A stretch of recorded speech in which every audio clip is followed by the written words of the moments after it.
There is a crop that defies the rules of modern agriculture. It produces nearly twice the harvest of potatoes. It survives frosts that wipe out wheat. And once it is planted, you never need to buy seed again. It returns on its own, season after season.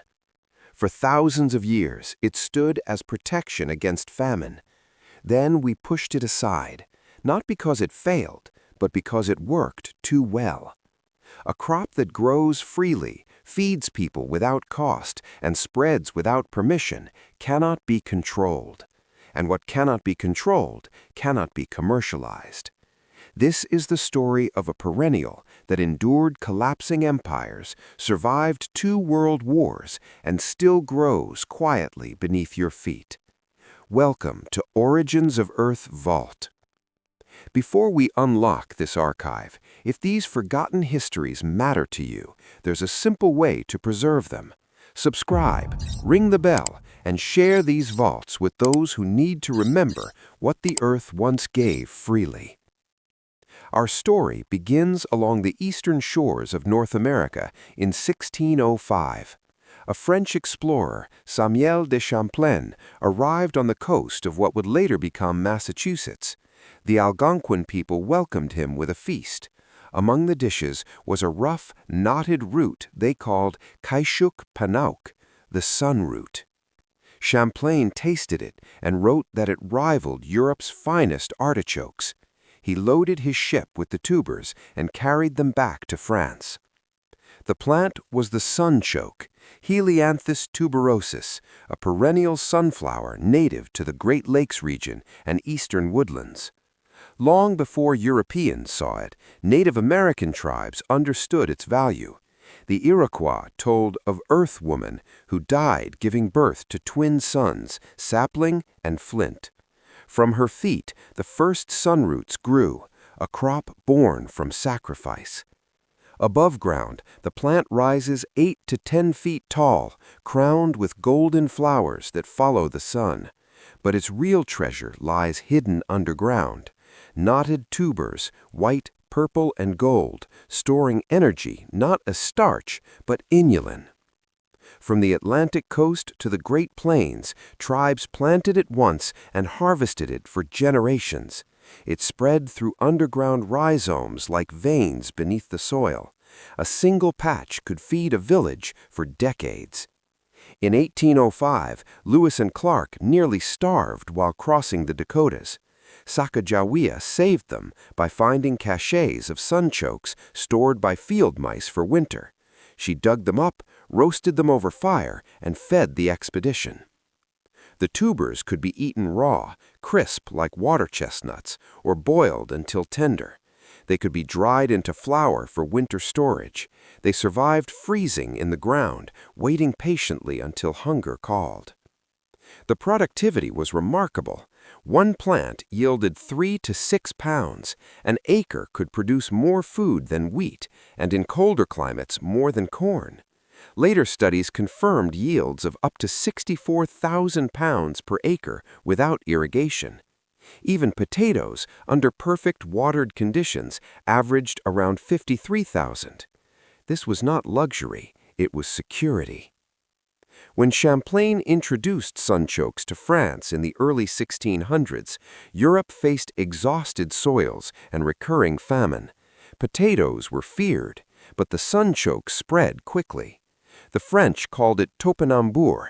Italians named it girasole, sunflower. It fed peasants, livestock, and even nobility. No fertilizer, minimal care. Plant in spring, harvest in fall. Leave a fragment behind, and a full crop returned next year. Centuries later, research confirmed what farmers already knew. Sunchokes yielded around 30,000 pounds per acre in calories, compared to potatoes at 20,000. They rivaled corn, the backbone of global agriculture. But problems emerged. The tubers were irregular and difficult to clean. Mechanical harvesters struggled with them.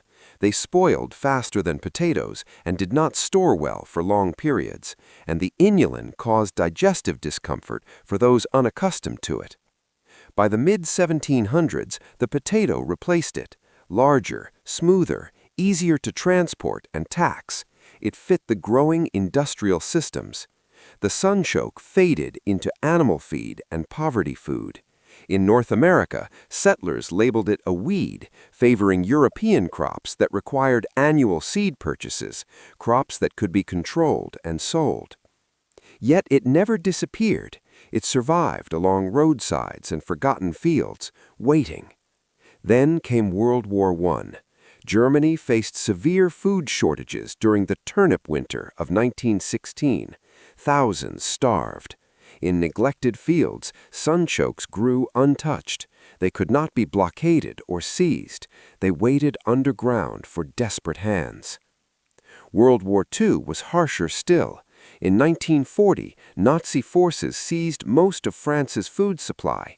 Potatoes went to soldiers. Families survived on rutabagas and sunchokes. For years, millions depended on topinambur. It was disliked, small, hard to clean, causing gas when eaten daily, but it kept children alive.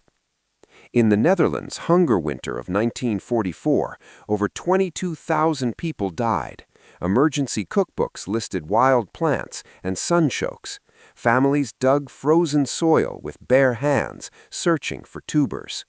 After liberation, many refused to eat them again. The vegetable that saved lives became a symbol of suffering.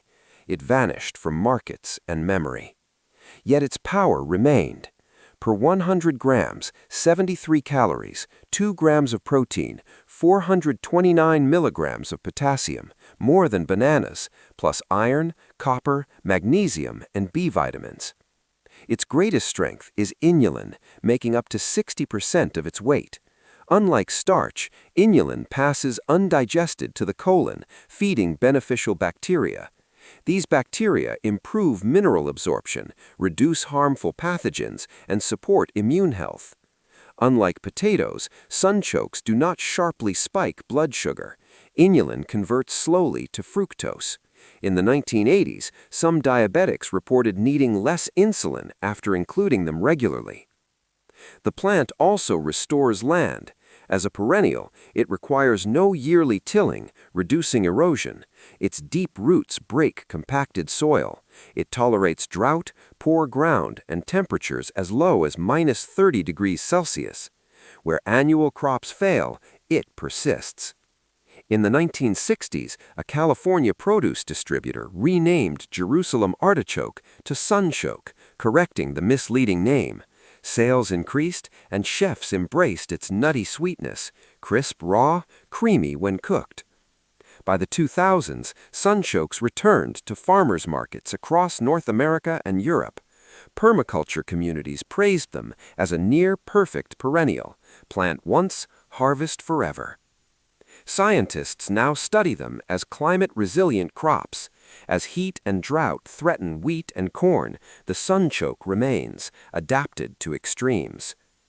So why is it still rare? Industrial agriculture demands uniformity.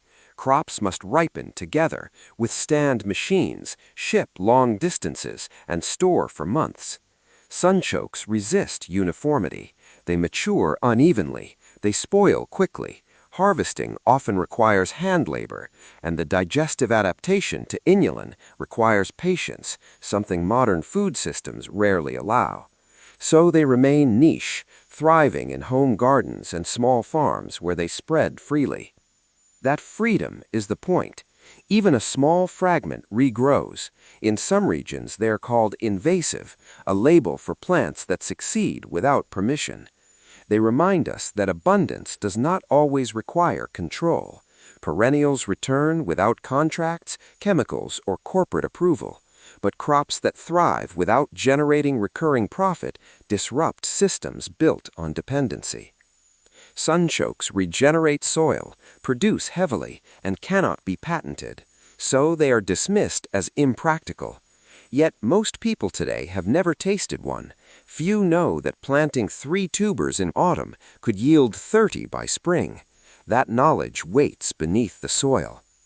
As climate instability grows, droughts, floods, extreme heat, crops bred for stable conditions face uncertainty. The sunchoke evolved in variability. It stores energy underground beyond drought's reach. It survives cold that destroys potatoes. It can outproduce corn using far less water. If industrial systems falter, the sunchoke will still be here, as it has been for centuries. Native Americans called it sunroot. French families endured occupation eating topinambur. Dutch mothers dug frozen soil to keep children alive. Names change, memory fades, but the plant remains, perennial, underground, waiting. We did not lose the sunchoke, we simply forgot it. And forgetting is not permanent. The knowledge lives on, in wild patches, in escaped tubers, in gardeners who plant 3 and harvest 30. This is what Origins of Earth Vault preserves. The resilience written into the soil itself. If this vault awakens something in you, subscribe to Origins of Earth Vault and ring the bell. Every share protects the knowledge the Earth has always offered freely. The next vault opens soon.